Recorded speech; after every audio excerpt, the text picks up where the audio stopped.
grid which is designed to overlay the sea area under consideration. The models are calibrated using sea surface elevation data obtained by deploying tide gauges such as this on the sea bottom. These gauges measure pressure over a period of time, maybe up to a year, and from this the height of the water column can be determined. Surge predictions are stored at the Met Office and are transmitted to Bidston and other authorities responsible for coastal protection. The data is kept for future use on the NERC computer sited at Bidston. Of particular use to the offshore oil industry are three-dimensional models being developed enabling currents to be determined at various levels.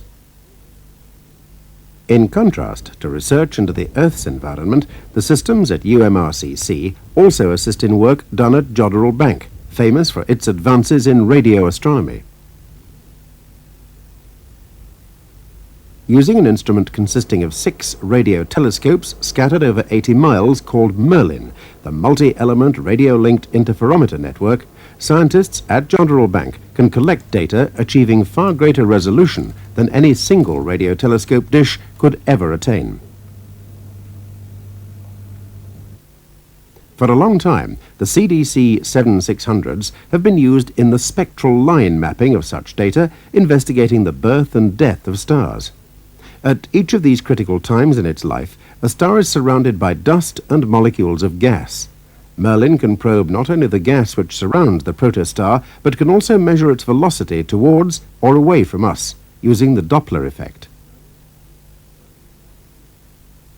Merlin's maps show in graphic detail the veils that a red giant sheds in the twilight of its days as it begins to strip down to its white dwarf core.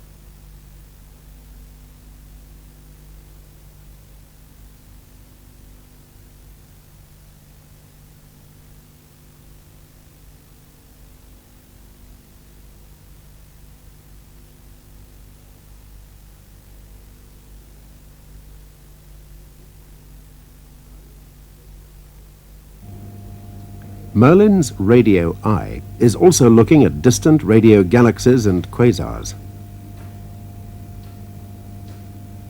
Using a combination of UMRC CDC 7600 and Starlink VAX facilities, the raw data from Merlin is converted using advanced image processing techniques into maps of the radio sky. This is a radio image of the radio galaxy Cygnus A, which is 600 million light-years away. The radio emission comes from 2 clouds of relativistic gas stretching over 300,000 light-years. The Great Dish at Jodrell Bank is a leading instrument for studying pulsars. Using the Cyber 205 at UMRC to analyze data received from pulsars helps scientists discover new pulsars and understand more about these condensed objects. The Crab Nebula has at its center a rotating neutron star, a pulsar which emits a beam of radiation, observed as a highly regular sequence of narrow pulses. The Crab pulsar rotates at 30 times per second. Pulsars rotate at periods ranging from milliseconds to seconds. These sounds were emitted from a pulsar 500 light-years away. The pulses relate to the rate at which the pulsar is spinning. So precise are these pulses that it's possible to measure time more accurately using a pulsar than with any other method previously known, even an atomic clock. As well as user programs, the UMRC computers run a variety of specialist programs called application packages. With these packages, users can analyze and manipulate data. A group of staff at the center are dedicated to maintaining and upgrading this software on each of the back-end machines.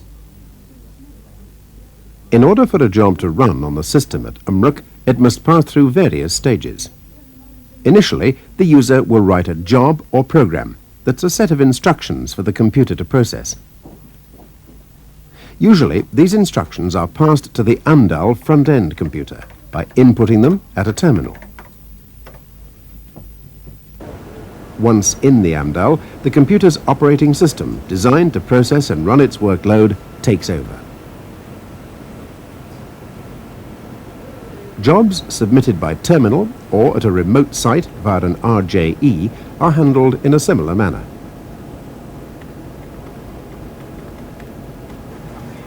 Jobs are passed from the AMDAL to the appropriate back-end computer to await processing, carrying out the job's instructions and returning the results to the AMDAL. Either one of the line printers linked to the AMDAL prints out the results, or the results go directly to the user's site. Alternatively, output may be held in store on the AMDAL to facilitate interrogation of results at a terminal. Operators, job receptionists and magnetic tape librarians work to keep the computers running and users' jobs flowing through the system smoothly. Running system jobs, keeping other departments in the center informed of any operational problems, performing general housekeeping activities, loading magnetic tapes, maintaining a tape library, and providing a media conversion service. All are part of their jobs. The computers are manned 24 hours a day, maintaining a workload of over 1 million jobs per year. 4 main groups exist in the center. Operations, responsible for everything which happens within the sphere of operating and maintaining the computers. Systems Group, an essential part of the center, providing the support and expertise required for UMRC to run successfully. Systems are concerned with the development and implementation of the major operating systems on all the computers. They're also responsible for the provision, maintenance and support of compiling facilities and resource allocation and control. Communications Group are responsible for all aspects of local and national networking and hardware and software areas of communications. And finally, User Services. This group acts as a buffer between the users of UMRC and the rest of the center. It is responsible for testing and implementing applications packages, for providing information and documentation about the computer system and facilities provided, registering users, for visiting universities and departments to help solve problems, and providing telephone backup for representatives from remote sites. It also organizes courses on how to run work at UMRCC. The work of each group combines to provide the present high standards of the center. Established in 1969, UMRC has seen many changes and much expansion over the years. Enhancing and providing an up-to-date and reliable service for users have been primary aims of the center. No doubt in the future, UMRC will continue to progress, implementing new technology and meeting user requirements. Needless to say, the next 15 years promise to be as interesting and dynamic as the last.